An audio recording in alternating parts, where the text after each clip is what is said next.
One day we need to have people who are not living with HIV and AIDS. Let's join hands and try to redefine the African narrative in terms of what Africa is and what Africa has for the future of our kids, for the future of the coming generation.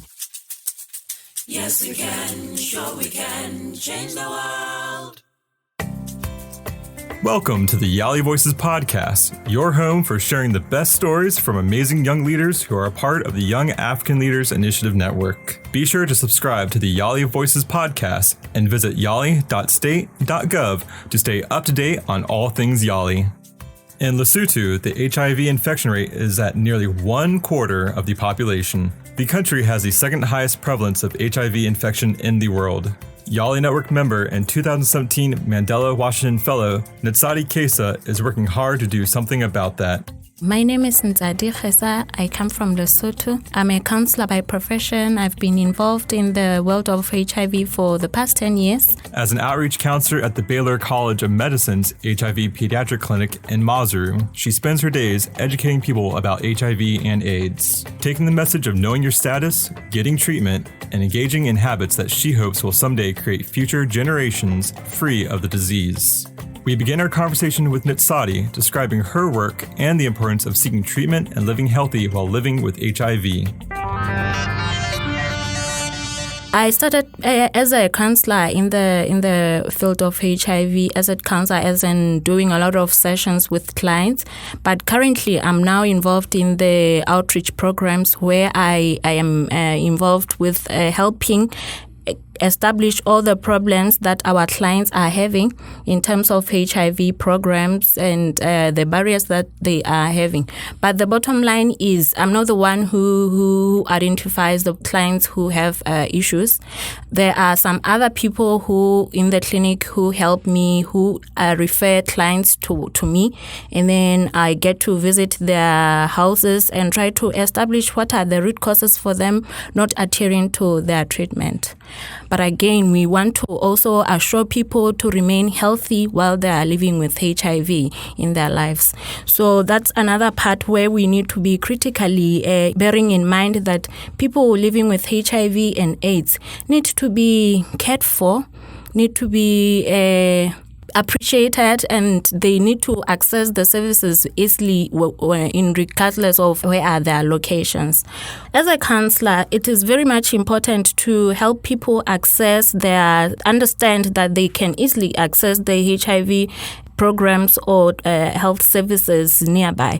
So it is very much important to have them understand that it is also important for them to understand that the availability of the ARVs is another element that is there.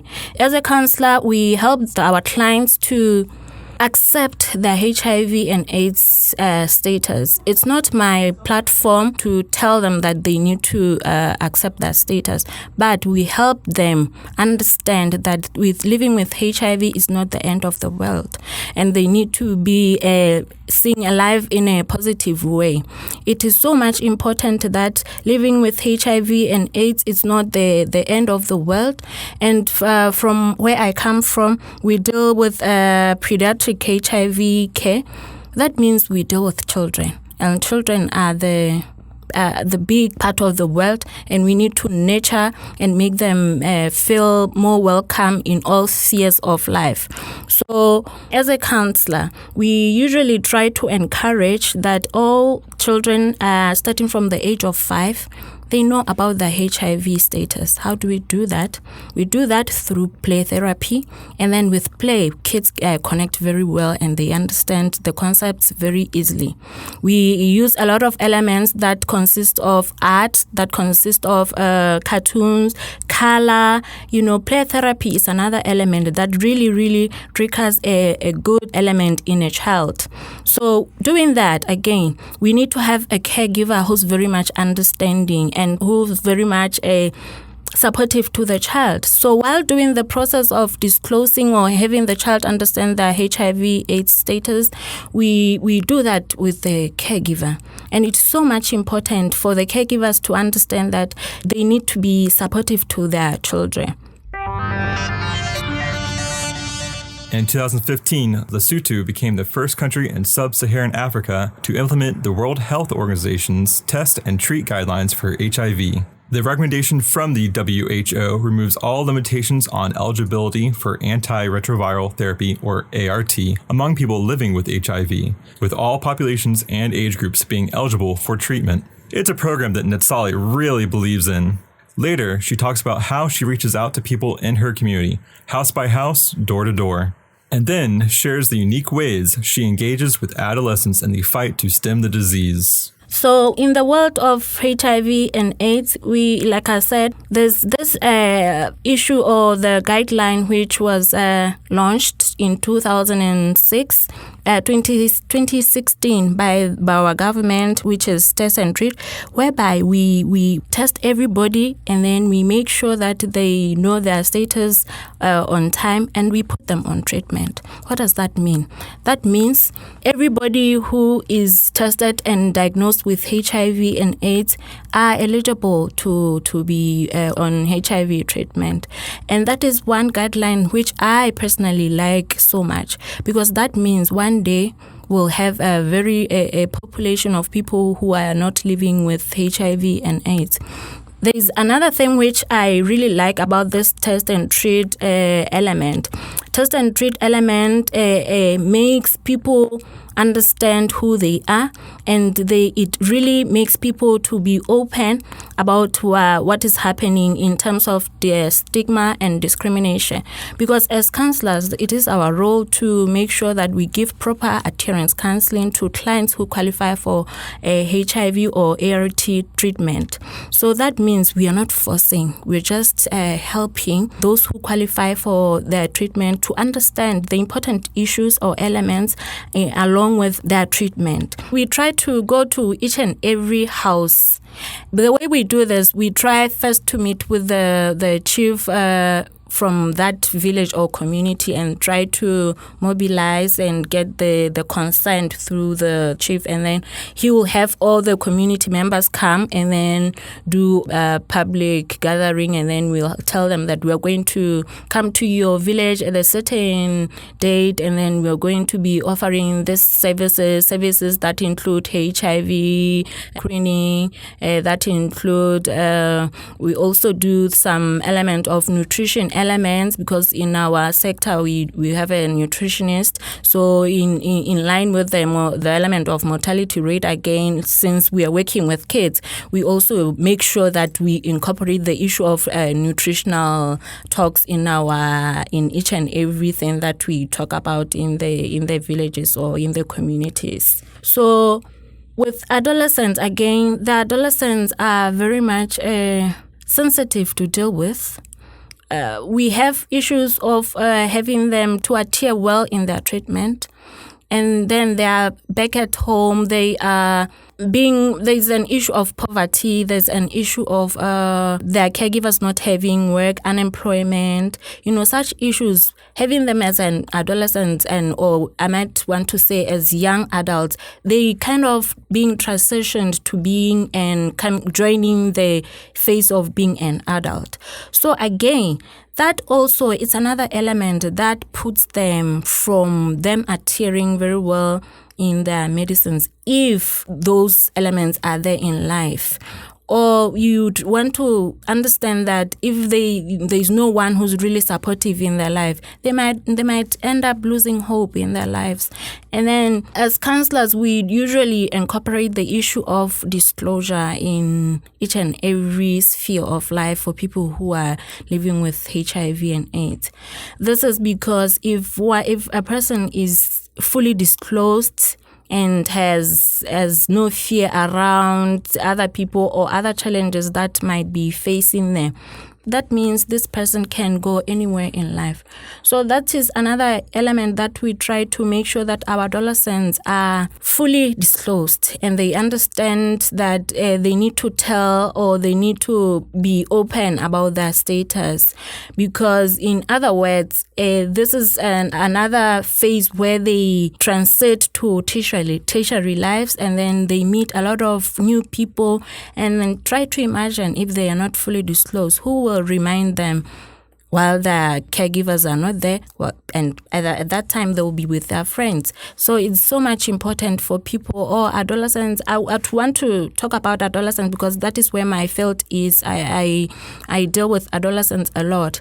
Yeah, they need to disclose to their friends for the benefit of good adherence.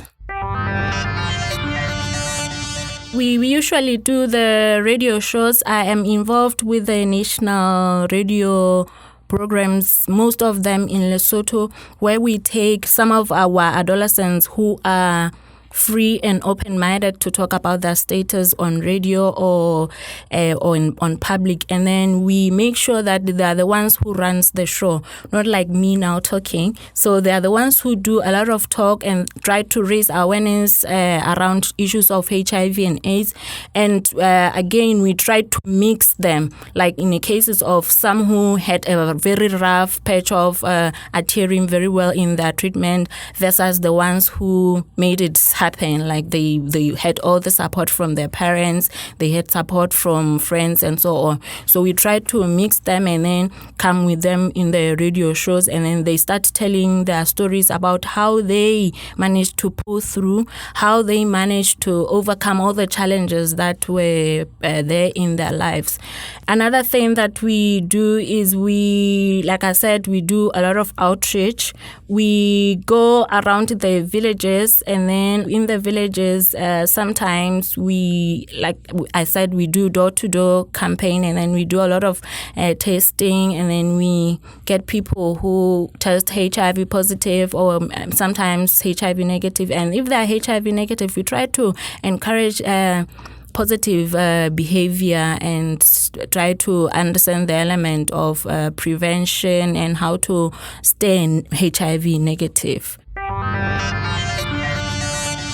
Okay, PMTCT on its own, it's the prevention of mother-to-child transmission.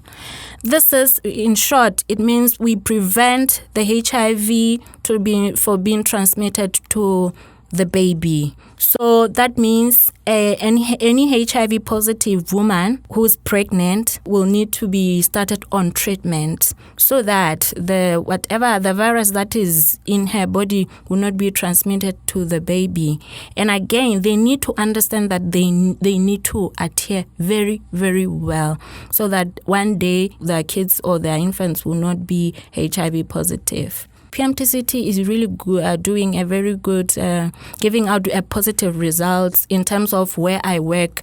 Because if we start from the issue of a mother who's HIV positive and have her understand the importance of adhering to her treatment, because one way or the other will be trying to get rid of HIV, the transmission of HIV to the child.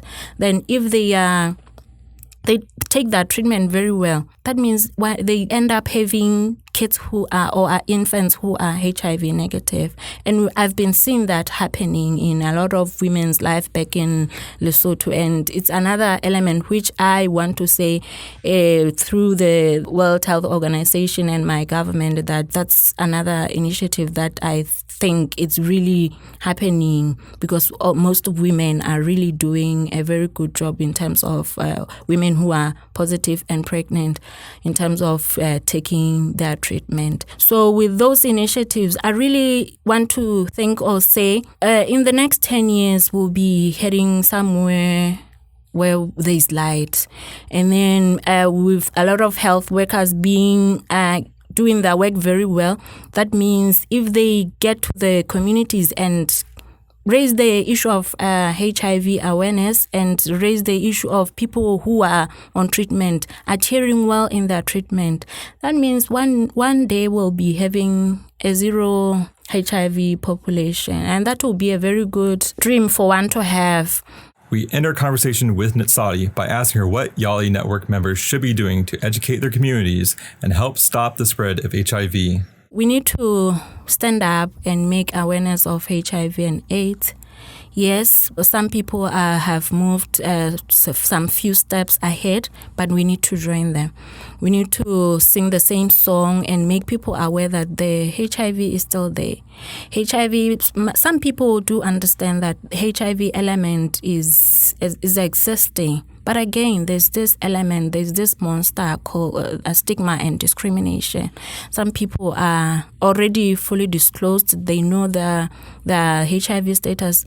But the element of the stigma and discrimination is the one that really, really, really stop people from understanding who they are. Because if one way or the other we do not get away from stigma and discrimination, that means a lot of people will not do well in terms of understanding the issues around HIV and AIDS. Please, let's join hands and try to redefine the African narrative in terms of what Africa is and what Africa has for the future of our kids, for the future of the coming generation. Because one day we need to have people who are not living with HIV and AIDS. We also will be one day will not talk about HIV that much. We'll be talking about something else rather than HIV. So I believe that through our young leadership initiative, we need to join hands and start realizing that there is hope ahead. The global community has made remarkable progress in reducing the number of people infected with HIV and dying from AIDS-related causes. Yet more work needs to be done. It is through the work of the Ntsalis of the world that we can someday reach the goal of ending the AIDS pandemic. Thank you, everyone, for tuning into another YALI Voices podcast. Be sure to come back for more inspiring stories from young African leaders on the YALI Voices podcast. Join the YALI network at yali.state.gov and be a part of something bigger. Our theme music is Ego Happen by Grace Jerry and produced by the Presidential Precinct. The YALI Voices podcast is brought to you by the U.S. Department of State and is part of the Young African Leaders Initiative, which is funded by the U.S. government. Thanks for listening.